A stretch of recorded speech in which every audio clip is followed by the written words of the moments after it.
Hey guys, welcome to my channel. My name is Addie and this is my February wrap-up. So I started reading 6 books in the month of February. I finished 4 of them in February. I finished the 5th one like the 2nd day of March, and I am about 45% of the way through the 6th one, and I've been reading it since the day before Valentine's Day, so February 13th. So I don't know if I will actually ever get this book done, and it's almost due at the library, so I really need to like either sit down and do it or just be done with it. But yeah, of the 5 books that I have completed up to this point in time, I had 2 5-star books, 1 4-star book, 1 3-star book, and a 2-star book. I'm in shock too. I didn't know that I knew how to rate things at a 2-star, but I really just didn't jive with the story at all. I am gonna start at the bottom and work my way up to the top because that is also the order in which I read them. So like, this is not a difficult decision to make on how I'm going to talk about these books this month. So the first book that I read in the month of February, and also the lowest rated book that I read, was The Which Way Tree by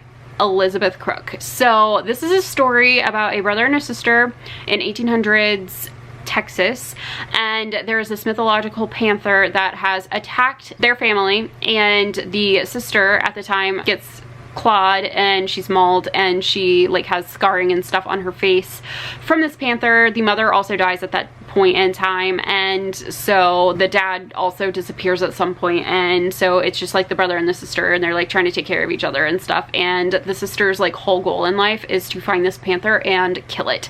It's very conversational. It is written in the epistolary style, and it is very comedic and pretty funny, and also really short, quick, fast read. So those are the positives. The things though that I didn't like about this book, I have like 3 major complaints on it, and the first of course is that is the 1800s Texas, and it's written conversationally, so there are some terms that were used to describe people that I didn't like, and had this not been a book club book that we were reading and that I was going to be discussing with people, I probably would have just tossed it aside at that point and been like, that's not something that I need to consume. But if that's not something that bothers you, then like, go for it. The second thing that bothered me about this book was that the description describing this book, like on Goodreads and on the back of the book, is very centered on the sister and her story, and like you think you're going into it, you're gonna get like action-packed, like from her perspective kind of type thing, and then you get into the book and it is like several degrees removed from that. So it's like you expect to going into the book to be getting her story with all of the things that are happening there, very like action verb kind of type thing, and then you actually get into it and it's the brother telling the story as he remembers it, written down in letters that he's sending to a judge. So it's like several degrees removed from active voice for me, kind of like, if you want to like follow this metaphor with me. Like, I was expecting action verbs and I got passive verbs, and like that was, you know, just the kind of thing. And like, I'm not saying that like the actual verbs in the thing are passive verbs, it just was very that vibe, you know what I mean? So that was my second issue with it. And then the third issue that I had with this story was that I felt like a lot of the action stuff that did happen, while very comedic and very funny, I felt like you could go in and just take any of it out and it wouldn't have affected the plot at all. And I was like very non-articulate on trying to describe what I was like what I'm saying right now when I was at book club, and so everybody was like, you're just really picky about books, and I'm like, no, I just don't know how to articulate exactly what I'm trying to say here. But like, it felt very like fluffy, like somebody was like, well, you need to like have action happening here, and so they put some extraneous information action sequence into the story. And not that I mind there being extraneous action sequence, it just felt like all of the different scenes that were happening, like you could have literally like gone in and pulled any one of them out and they would have like not affected the storyline like at all. And so that, it just didn't jive with me. So the next book that I read in the month of February was The Diviners by Libba Bray. This was my 3-star read, and I really liked the fact that it was like, the lingo is really cool because it's like 1920s, like it's very conversational in a positive way, and the atmosphere was like very very tangible. It was super, super, like just straight up like Gatsby vibes, you know, and I enjoyed that. Things that I didn't enjoy about The Diviners, I guess I should tell you what The Diviners is about. So The Diviners is about Evie O'Neill, and she goes to live with her uncle in New York City because she has this ability to read objects and to figure out secrets about people's lives from these objects, and she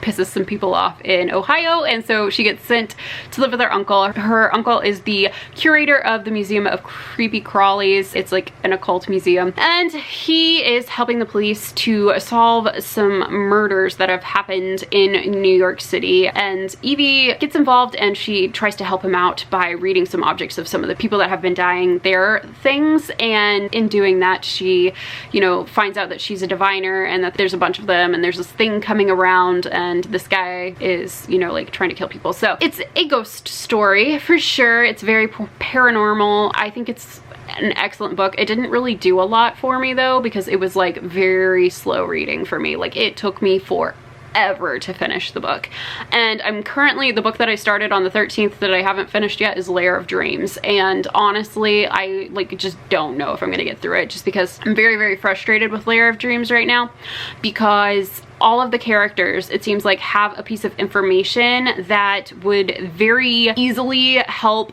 another character figure stuff out and figure everything else out, and they just like refuse to talk to each other about it. But as the audience member that knows what everybody knows, I'm like, you could solve so many problems if you would just talk to each other at any point in time. Like, and you don't even have to talk to like the specific person, you just have to talk to a singular person.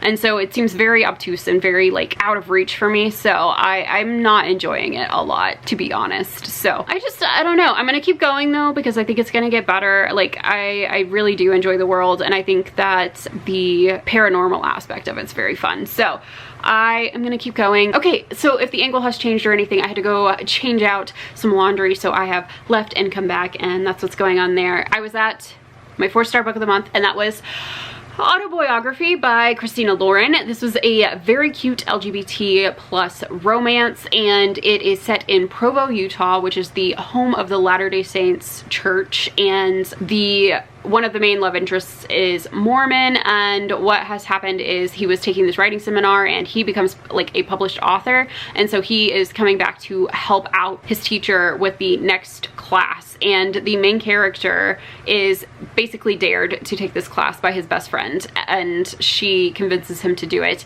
And so he's in the class and they have to write a novel in this class, and he basically writes the story of him falling in love with Sebastian, who is the son of the preacher and the guy who is like published and everything. And so it is super cute, very fun, and like really poignant. Like I think I cried at one point, and yeah, it was just like, I would definitely reread it, highly recommend it. And that is basically what I have to say about that. I read that one kind of at the beginning of the month, and I'm kind of like forgetting some details. I can't remember the main character's name, for instance, so I need to take better notes, honestly. That's what we're getting at. I'm gonna move on. So now I'm gonna talk about my 5-star books for this month, and they were The Handmaid's Tale and The Testaments, both by Margaret Atwood.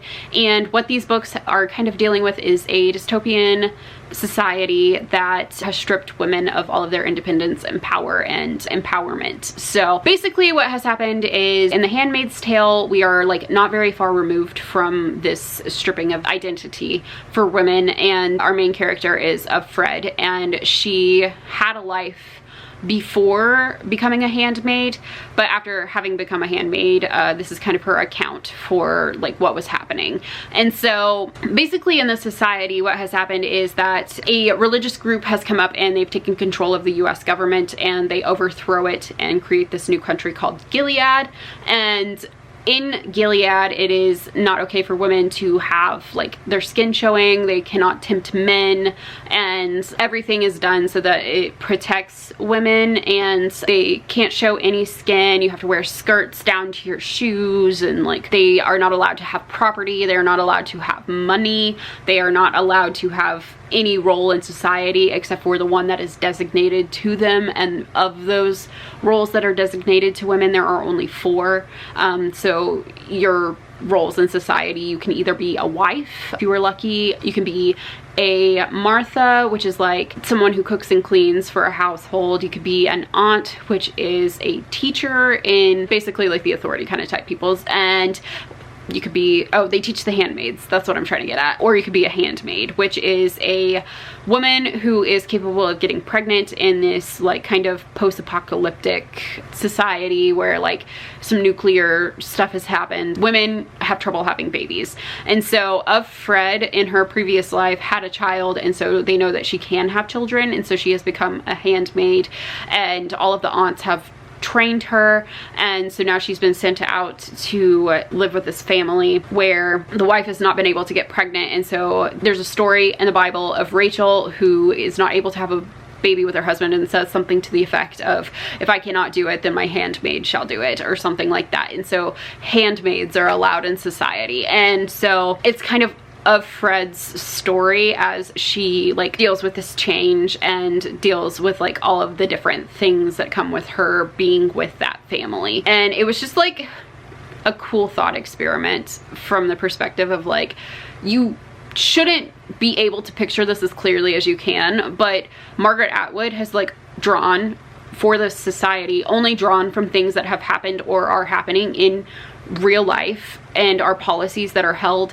throughout the world. Like, these are all real things that people like have to deal with, maybe not all together but individually. And so it was just like, wow. So I flew right through The Handmaid's Tale and immediately picked up The Testaments, which picks up, and I believe it was published in 2019. So we went from 1986 to 2019, and it's just like depressing that these are still like relevant things, but that is society. But we go into the future and 3 different people's perspectives at the fall of Gilead. And so we end up with Aunt Lydia, who is one of the teachers, and what she does, there are these 2 other characters who, one of them is Canadian and she is like kind of sneaking into Gilead, and then there's another girl that was raised in Gilead and didn't know any better, and it's just kind of like the downfall of society. And I really appreciated the Testaments today in this world, because it was just like very hopeful for me, because it was all like, we will, like, the message in it was that we will continue to fight back. Like, they cannot win, they will not win, we will continue to fight. And so I thought that that was like a very cool thing, and I just very thoroughly enjoyed